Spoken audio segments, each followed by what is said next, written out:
નમસ્કાર ખેડૂત મિત્રો. આજે આપણે જૂનાગઢ યુનિવર્સિટી દ્વારા ખેડૂતોને મગફળી બિયારણ અને સોયાબીનનું બિયારણ જે આપવામાં આવે છે તે કેવી રીતે મેળવવું અને તેની અરજી કેમ કરવી એના વિશે આપણે વાત કરીશું. આજે સૌથી પહેલાં આપણે આપણા મોબાઈલથી જ આ એપ્લિકેશન ઓનલાઈન થઈ જાય છે.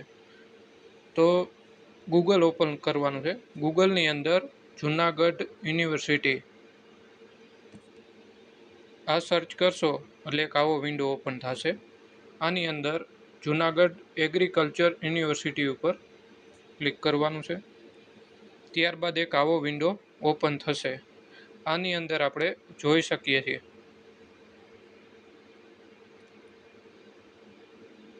ખરીફ 2024 માટે યુનિવર્સિટી ઉત્પાદિત મગફળીના સર્ટિફાઈડ એટલે ટૂથફૂલ અને સોયાબીનના ટૂથફૂલ બિયારણ મેળવવા માટેની ઓનલાઈન નોંધણીની અરજી.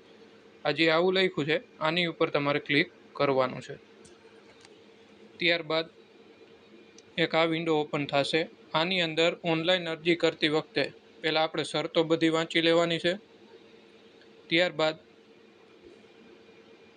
શું શું જરૂરિયાત પડશે, એની શરતો શું છે એ આપણે જાણી લઈ. સૌથી પહેલાં તો ખાતેદાર ખેડૂત 8 નોંધાયેલા નામો પૈકી કોઈ પણ એક ખેડૂત ખાતેદાર પોતાના આધાર કાર્ડ સાથે એક જ અરજી કરી શકશે. જો એક કરતાં વધારે અરજી માલુમ પડશે તો વધારાની બધી જ અરજીઓ રદ કરવામાં આવશે. એટલે કે એક ખેડૂત એક જ કોઈ પણ ખાતાની અંદર અરજી કરી શકે છે. મગફળીનું બિયારણ દોડવા સ્વરૂપે જ મળશે. એટલે મગફળીના દાણા મળશે નહીં, દોડવા સ્વરૂપે જ આપણને આપવામાં આવશે. મગફળી અને સોયાબીનના બિયારણની નોંધણી માટેની અરજી ફક્ત ઓનલાઈન જ સ્વીકારવામાં આવે છે, ક્યાંય ઓફલાઈન ફોર્મ ભરવાનું નથી. આગામી ખરીફ 2024ની ઋતુમાં ખેડૂત મિત્રોને વાવેતર મગફળીમાં GJ-G22, GJ-G32નું સર્ટિફાઈડ ટ્રુથફુલ અને સોયાબીનમાં GJ-S3 અને GJ-S4 જાતનું ટ્રુથફુલ બિયારણ જૂનાગઢ કૃષિ યુનિવર્સિટી જૂનાગઢ ખાતે ઉપલબ્ધ હોય. ખેડૂત મિત્રો પોતાની જરૂરિયાત મુજબ ઉપરોક્ત પાકો અને જાતો પૈકી કોઈપણ એક પાકની એક જાતની બિયારણની અરજી કરી શકશે.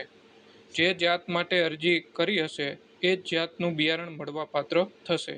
ખેડૂત મિત્રોએ અરજીમાં જે જાત માટે ઓનલાઈન અરજી કરી હશે તે જ જાતનું બિયારણ આપનો નંબર આવે ત્યાં સુધી અથવા તો જથ્થો ઉપલબ્ધ હશે ત્યાં સુધી આપની ઓનલાઈન અરજી મુજબ વધુમાં વધુ 2 હેક્ટરની મર્યાદામાં એટલે કે મગફળીની 10 બેગ 300 કિલોગ્રામ દોડવા અને સોયાબીનમાં 5 બેગ એટલે કે 125 કિલોગ્રામ સુધી મળવાપાત્ર થઈ છે.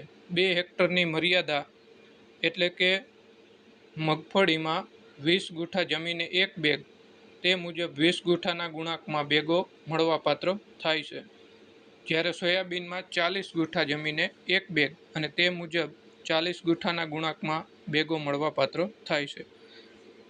ત્યારબાદ ખેડૂત મિત્રો જેમની અરજી મંજૂર થશે તેઓએ અરજીમાં રજીસ્ટર કરેલ મોબાઈલ નંબર ઉપર બિયારણના વેચાણ અથવા તો વિતરણ અંગેનો SMS થી જાણ કરવામાં આવશે. બિયારણ બીજ વિજ્ઞાન તકનીકી વિભાગ કૃષિ મહાવિદ્યાલય જૂનાગઢ કૃષિ યુનિવર્સિટી જૂનાગઢ મેગા સીડના સીડ હબ ગોડાઉન યુનિવર્સિટીના ગેટ નંબર 3 ખાતે લેવા આવવાનું રહેશે. ઓનલાઈન અરજીની નોંધણી થયા બાદ ઓનલાઈન પાવતીની પ્રિન્ટ કાઢીને તેમાં અરજદારે સહી કરવી. બિયારણ લેવા આવતી વખતે પાવતી જમા કરાવવાની રહેશે.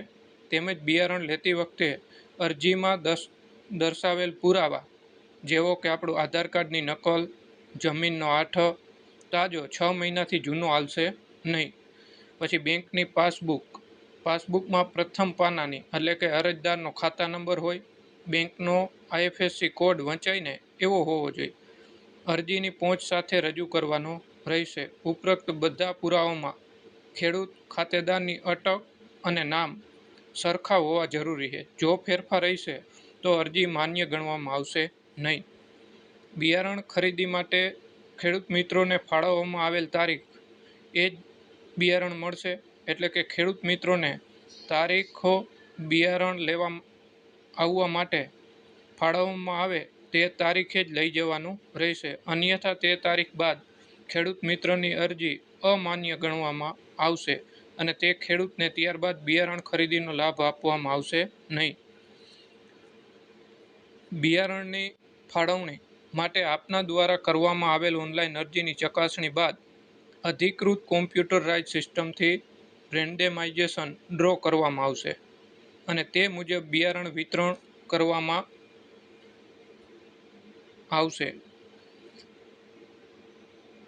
અરજીમાં મગફળી અને સોયાબીન જાતની નોંધણી એક જ વાર થઈ ગયા પછી તેમાં સુધારો થઈ શકશે નહીં.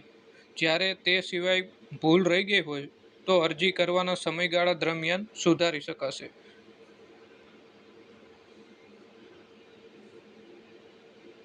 જે ખેડૂત મિત્રોએ ખરીફ 2024ની ઋતુમાં વાવેતર માટે ઓનલાઈન કરી અરજી હોય તેઓએ જૂનાગઢ કૃષિ યુનિવર્સિટીની વેબસાઇટ www.jau.in ઉપર બિયારણ વિતરણ અને પાકના ભાવ સંબંધિત માહિતી માટે જોતા રહેવું.